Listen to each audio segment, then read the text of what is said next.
आप किसान हैं या फिर बागबान, अगर आपको पावर टिलर या वीडर खरीदना है तो देर ना करें, अभी आएं राजौल में दुर्गा शक्ति ट्रेडर्स के शोरूम में।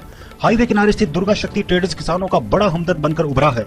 इस शोरूम में देश की नामी कंपनी किर्लोस्कर के अलावा टेक्सास और किसान क्राफ्ट की मशीनें सस्ते दामों पर मौजूद हैं। किसानों के लिए ट्रेंड मैकेनिक भी हैं, जो घर जाकर या एक फोन कॉल पर चुटकियों में मशीनों को रिपेयर करते हैं। ये शोरूम सरकार की ओर से सब्सिडी के लिए मान्यता प्राप्त है। शोरूम में आटा चक्की, राइस मिल, इंजन के अलावा लकड़ी काटने की मशीन भी मिलती है। शोरूम में ब्रश कटर, स्प्रे पंप, गड्ढा खोदने वाली मशीन से लेकर खेती और बागवानी का हर उपकरण मौजूद है। तो देर न करें, 9418162302 या 8894461110 पर अभी संपर्क करें। धर्मशाला विधानसभा क्षेत्र के गांव डिक्टू में जायका द्वारा बनाई गई कूल किसानों के लिए वरदान सिद्ध हुई।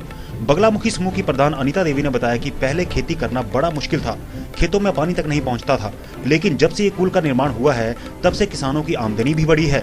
उन्होंने कहा कि जायका के अधिकारियों द्वारा किसानों को सब्जियां कैसे लगानी है, इस बारे में समय समय पर शिविर लगाकर जागरूक किया जा रहा है।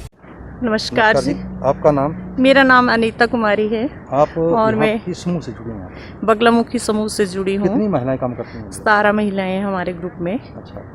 और इससे पहले मतलब हम लोग महिला मंडल के साथ थे या दूसरे ग्रुपों के साथ थे, पर हमारी जो कुल थी तो आज दिन तक किसी ने हमारी कुल के ऊपर ध्यान नहीं दिया।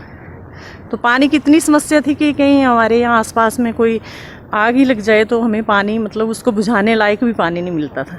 कच्ची कुल थी तो 1-2 महीने तो उसे सफाई में ही लग जाते थे। फिर हमने जायका प्रोजेक्ट के बारे में सुना। फिर वहाँ हमारे एक प्रधान जी हैं यहाँ गांव के, वो गए, उन्होंने बातचीत की। उसके बाद जायका के अधिकारी यहाँ आए और उन्होंने हमारा हाल जाना, देखा। फिर उसके बाद उन्होंने इसको आगे हेड ऑफिस में हमारे से एप्लीकेशन डाल के वहाँ भेज दिया। तो फिर 22.5 लाख की कुल हमें तैयार करके जायका ने दी। तब से सब्जियां तो हम पहले भी लगाते थे, उतना मतलब हमें तकनीकी नॉलेज भी नहीं था, हमारे पास बीज भी नहीं थे और उस ढंग से फिर पानी भी नहीं मिलता था, तो उतना हमें फ़ायदा नहीं होता था। थोड़ा बहुत लगाते थे अपने लिए खाने के लिए, तो मतलब उससे तो कोई कमाई तो होती थी नहीं, अपना पेट ही भर पाते थे।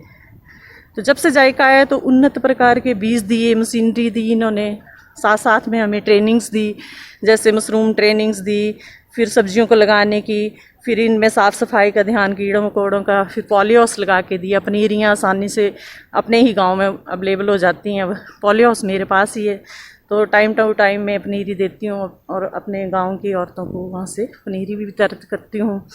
इस तरह से हमें बहुत सारे फ़ायदे हुए। और अब औरतें, जैसे पहले यही था कि एक औरत 10-20 हज़ार, अब एक औरत 50-60 हज़ार, कोई जिसका जैसे ज़मीन ज़्यादा वो 1 लाख के 1.5 लाख के करीब भी अपनी इनकम साल में कर लेती है। धन्यवाद। हाँ जी।